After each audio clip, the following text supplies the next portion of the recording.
அனைவருக்கும் வணக்கம். கர்மா என்பது பிரபஞ்சத்தின் வழி. இந்த பிரபஞ்சத்தில் நாம் எதை செய்தாலும் அது நமக்கே திரும்பி வந்து சேரும். கர்மா என்பது நிச்சயமான ஒன்று. நீங்கள் யாருக்கு எதை செய்தாலும் அது இரட்டிப்பாக திரும்ப கிடைக்கும். அது நன்மையாக இருந்தாலும் சரி, தீமையாக இருந்தாலும் சரி. வினையின் பயன் விதைத்தவன் வேர் அறுக்கையில் விளையும் பயிரின் பலனில் தெரிவது போல விதியின் பயன் ஒவ்வொருவர் செய்த கர்மாக்களில் தான் அடங்கும். மற்றவர்களை யார் காயப்படுத்துகிறார்களோ அவர்களும் காயப்படுவார்கள். இதுவே கெட்ட கர்மா என்று அழைக்கப்படுகிறது. நேர்மையாக இருங்கள். கர்மாவை போலவே அது இறுதியில் உங்களிடம் வரும். நீங்கள் உண்மையிலேயே கர்மாவை புரிந்து கொள்ளும் போது உங்கள் வாழ்க்கையில் நடக்கும் அனைத்திற்கும் நீங்கள் தான் பொறுப்பு என்பதை புரிந்து கொள்வீர்கள். எதுவும் தற்செயலாக விதியால் நடக்காது. உங்கள் செயலால் தான் உங்கள் சொந்த விதியை உருவாக்குகிறீர்கள். காரணங்கள் இன்றி காரியங்கள் இல்லை. இதுவே கர்ம வினையின் சாராம்சம். நீங்கள் எவ்வளவு அன்பை கொடுக்கிறீர்களோ அவ்வளவு அன்பை பெறுவீர்கள். கர்மா உங்களுக்கு தகுதியானதை கண்டிப்பாக கொடுத்தே தீரும். தெரியாமல் செய்தாலும் சரி, அறியாமல் செய்தாலும் சரி, அது தவறோ இல்லை சரியோ ஒரு நாள் நிச்சயம் திரும்பி வரும். நீ செய்த செயல்கள் ஒவ்வொன்றும் உன் நிழல் போல உன்னை தொடர்ந்து வந்து கொண்டே இருக்கும். அது நல்லதா இருந்தாலும் சரி, கெட்டதாக இருந்தாலும் சரி. நீ கடவுளை கும்பிட்டாலும் உன் கர்ம வினைகளை அனுபவித்தே தீர வேண்டும். கடவுளுக்கு பயப்படவில்லை என்றாலும் கர்ம வினைகளுக்கு பயப்படுங்கள். ஏனெனில் கடவுள் மன்னிப்பார். கர்ம வினைகள் திருப்பி வந்தே தீரும். நீ விதைத்தது ஒன்றா இருக்க விளைவது மட்டும் வேறொன்றா இருக்குமா என்ன? பிறர் வாழ்வில் நீ அரங்கேற்றிய நாடகம் எல்லாம் உனக்கு நடந்தேறும் நாள் தொலைவில் இல்லை. வாழ்வை ஆரம்பி. இதுதான் கர்மா. நீ அடுத்தவனை அழிக்க நினைத்தால் உன்னை அழிக்க ஒருவன் வந்து கொண்டே இருப்பான். ஈர்ப்பு விசையை போலவே கர்மாவும் மிகவும் அடிப்படை.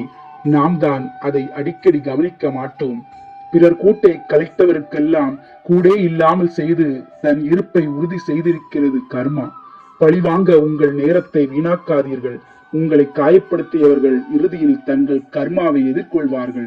நீ செய்த தானமும் தர்மமும், நீ கொடுத்த மரியாதையும், நீ செய்த துரோகமும் கண்டிப்பாக உன்னை வந்து சேராது. உன் உயிர் போகாது. ஒருவருக்கு தேவைப்படும் போது கொஞ்சம் நம்பிக்கையை காட்டுங்கள். அது எப்படி உங்களை சுற்றி வருகிறது என்பது மட்டும் ஆச்சரியமாக இருக்கும். நீங்கள் உண்மையிலேயே உங்களை நேசித்தால் நீங்கள் ஒருபோதும் மற்றவரை காயப்படுத்த முடியாது. கடவுள் உனக்கு கஷ்டங்களை தரும்போது கலங்காது. அவர் கஷ்டங்களை தருவது உன்னை கலங்க வைக்க அல்ல, உன்னை சுற்றி எத்தனை போலி உறவுகள் உள்ளன என்ற உண்மையை உனக்கு உணர்த்தத்தான். கர்மா என்றால் உங்கள் வாழ்க்கையை நீங்களே உருவாக்குகிறீர்கள். கர்ம வினையின் குவியல் வரமாகவும் இருக்கலாம், பாரமாகவும் இருக்கலாம். தேர்வு உங்களிடத்தில். கர்மா உங்களை உயிர் வாழ வைக்கிறது. அதுவே உங்களை கட்டுண்டு கிடக்கவும் செய்கிறது. நீங்கள் சரியாக கையாண்டால் கர்மா உங்கள் முக்திக்கும் வழியாகி விடுகிறது.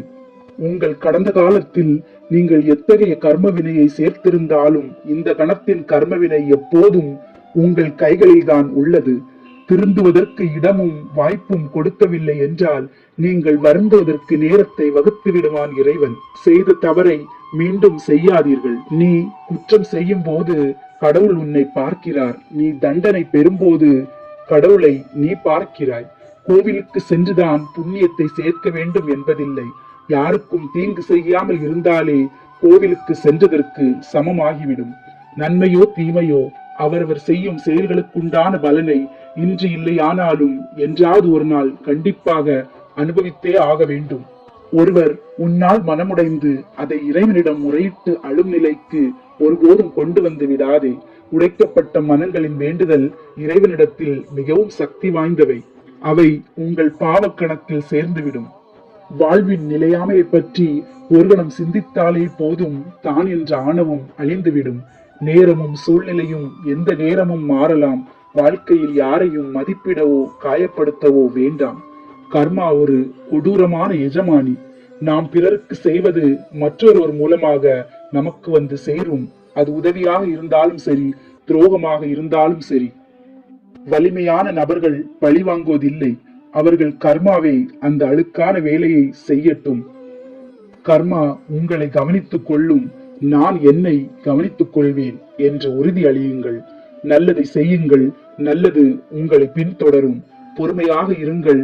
உங்களை இழக்க தேர்ந்தெடுத்தவர் ஒரு நாள் வருத்தப்படுவார். கர்மா அவர்களை பார்த்து கொள்ளும். மற்றொருவர் உங்களை எப்படி நடத்துகிறார் என்பது அவர்களின் கர்மா. நீங்கள் எப்படி நடந்து கொள்கிறீர்கள் என்பதே உங்களுடையது.